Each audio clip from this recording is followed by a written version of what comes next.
You know, really, there's nothing that you can't do in my eyes.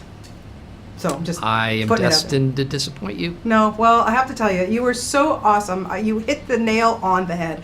And I was about 10 when this all happened. You were around the same age. Mm-hmm. How aware of it were you, really, or were you even? I was aware of it for sure. It was a big thing. I mean, everybody watched it. It was a huge event.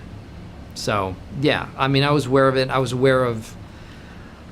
aware of what the zeitgeist was doing at that point and what Bobby Riggs was up to. Even at that age, I knew that he was kidding around. I knew that it was a joke.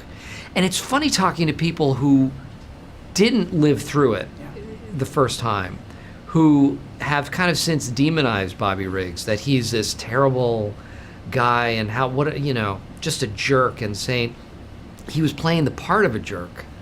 But he wasn't. It was like Muhammad Ali. He was this braggadocio, but that wasn't Muhammad Ali. But people knew that wasn't Muhammad Ali. You could see Muhammad Ali's exchanges with Howard Cosell. Cosell was in on the joke. They played and they bantered back and forth. So it was kind of a different sort of reality star back then.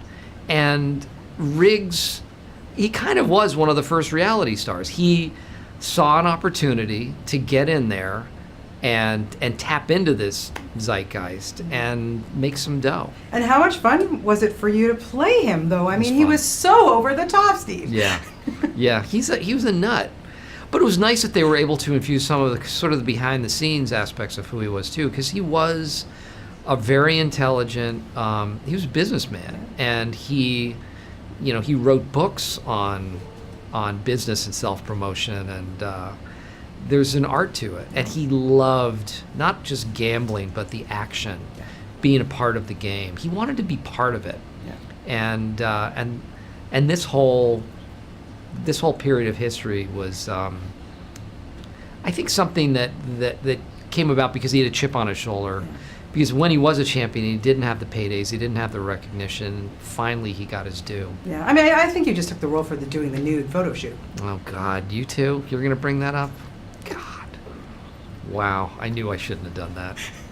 I liked it. Oh, yeah. Dude, come on. Mm-hmm. Got a nice bod, Steve. Come on. Yeah. It was all right. It was all good. Yeah, thanks. You didn't get to do a lot of scenes with your buddy Emma Stone, but when you did get to work with her, I mean, how awesome was it to be back together? She's great.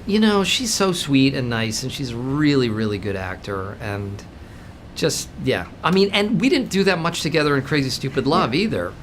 We've been in 2 movies together, and together we've been in about a quarter of a movie. Yeah.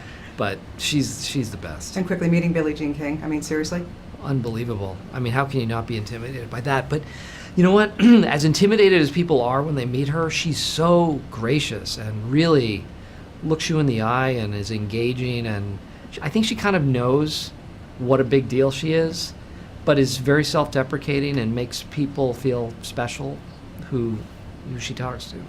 She's a wonderful Amazing person. experience altogether, I'm sure. Yeah. Again, thank you. You're so Thanks. great. Thanks. I just love everything you do. And keep them coming, my friend. Thank you. Always Appreciate good. it.